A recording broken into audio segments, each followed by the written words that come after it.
Nice to meet you. I'm Sanae Ichihara. My speech title is Stop Nuclear Plant. Listen to this conversation. What point in your house? 0.8 in the garden, 0.7 at the entrance. So how about your school? Over 3 these days.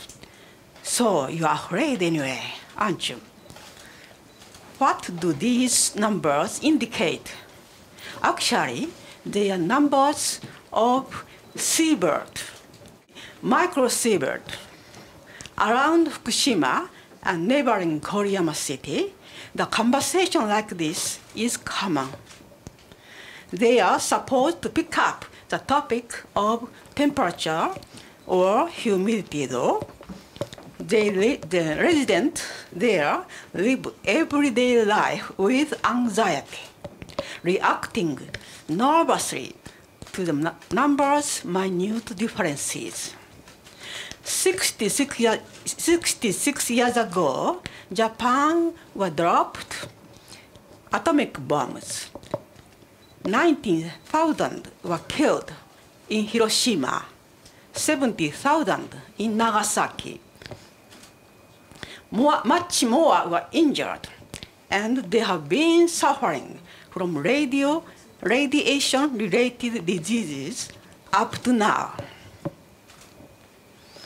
Far from it, because of the inner radioactive exposure, the next generation have been suffering too, as embryos and fetuses are vulnerable to radiation.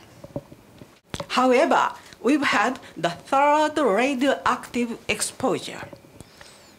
It happened in Fukushima.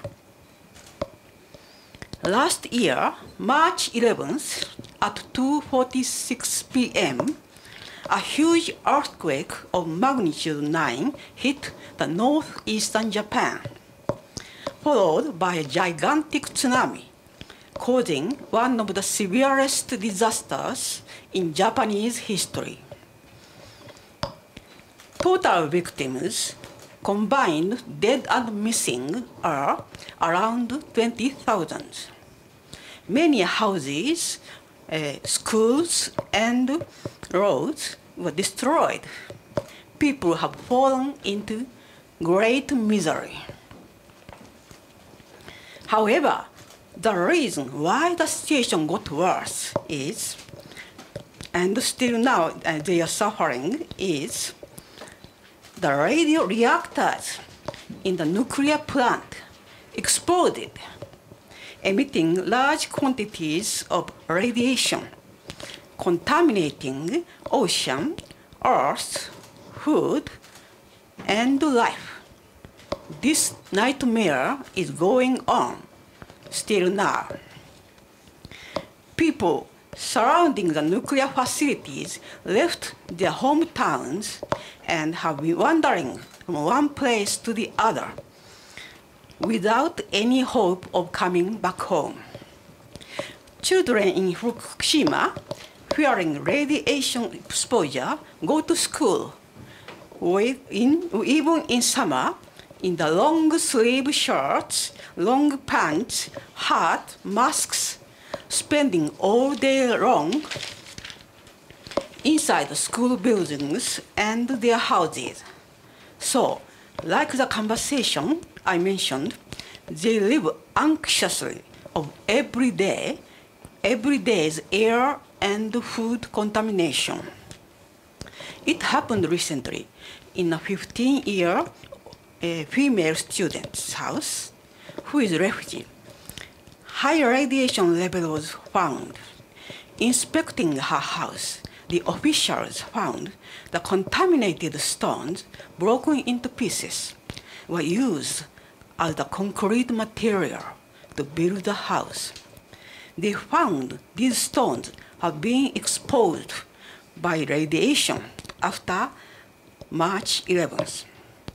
These stones were distributed widely and in quantities. Thinking of a young girl who have who had more risks is really heartbreaking. But these cases are taking place everywhere. After the disaster, government, Tokyo Electric Power Company, TEPCO, and academics didn't let the people know what had happened there, as they thought it might lead the people to panic.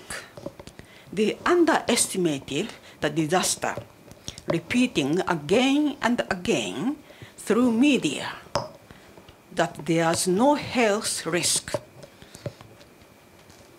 Because of this stance, people who should have evacuated immediately didn't evacuate. Children, right after the disaster, actually were lining up outside to get water. In short, they had unnecessary radioactive exposure. And this situation is still going on. At the first stage of the accident, the authorities said it was a degree 4 in its severeness. Later lifted it to 7, same as Chernobyl's. But they changed the number because of overseas skepticism against level 4. Though the government declared the resolution of the accident for the present. Actually, they couldn't look into the inside of the reactors because of the high radiation. Surveillance by using robots and endoscopes failed due to the high radiation and humidity inside. After all, there's no resolution. On the contrary, it is said the bottoms of some reactors or even the containment vessels might have melted through and the fuel is flowing out.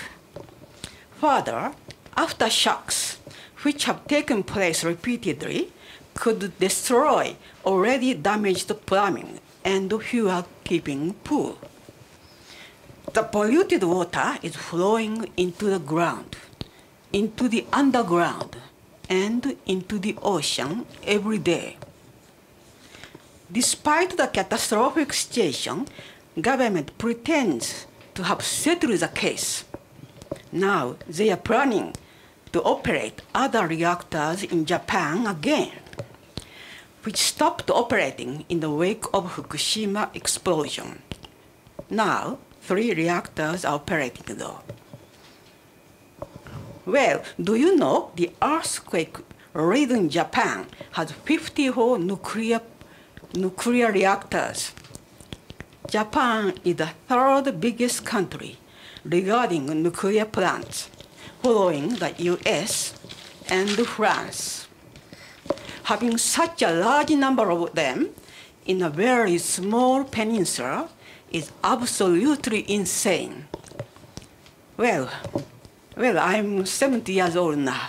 I'd like to tell you why I've been involved in the anti-nuclear movement.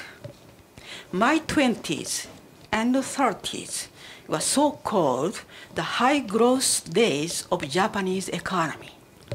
There was a widespread illusion that nuclear power was dream-like energy that solves the energy crisis. Government, industry, and academics campaigned to promote so-called the peaceful use of atomic energy. We eventually believed that scientific progress would be able to control nuclear power and allowed the construction of nuclear plants. The consequence was Fukushima catastrophe. Therefore, I think even if we were influenced by the campaign, we adults should take responsibility of it. No excuse like we didn't know or we were brainwashed should be accepted. Now, save the children is our motto. it is said both Fukushima and the surrounding area have been polluted. So evacuating children from there is now an urgent task. Moreover, not to create such a disaster again, we are calling for the abolition of all nuclear reactors, nuclear plants. Here in Sapporo, we also have a nuclear plant, in Tomari, within 60 kilometers from Sapporo. The third reactor there recently restarted operating, despite the strong opposition all across Hokkaido. So now, the nuclear threat is very real to us. Well, I attended this talk to warn you directly of this imminent danger. Anyway. In the wake of Hiroshima and Nagasaki tragedy, we vowed no more Hiroshima, no more Nagasaki. Nevertheless, we caused the third nuclear tragedy, this time by ourselves. Enough is enough. Now we have to speak out to abolish all nuclear plants for children's sake. Finally, please listen to a writing by a 12-year-old schoolboy in Ehime Prefecture. He wrote this on January 2009, around 2 years before Fukushima catastrophe, though. It's amazing how exactly he predicted what's happened there. He's writing, I live in Ehime Prefecture, which has nuclear plants. Radiation is supposed to take our DNA to pieces and cause cancer and leukemia. There are many people who are suffering from the after effects of radiation. Nevertheless, Japan is the third largest country of nuclear power generation. Further, Japan is the third most earthquake-hit country. Many volcanoes trigger tectonism. What happens if earthquakes take place? Is it desirable to have nuclear plants in Japan? Even if nothing happens, nuclear garbage will be left. Don't destroy our environment anymore. We children will grow up to adults in some years. For our future, don't leave the polluted ocean, mountains, air, water, and nuclear garbages. What we want to be left behind are woods, rivers, life, hope, and a world where our dreams come true. What we want adults to do is, number one, to take responsibilities of what you've done. Number two, try to make up for your past irresponsibilities. Number three, try to restore the damaged nature to its original condition.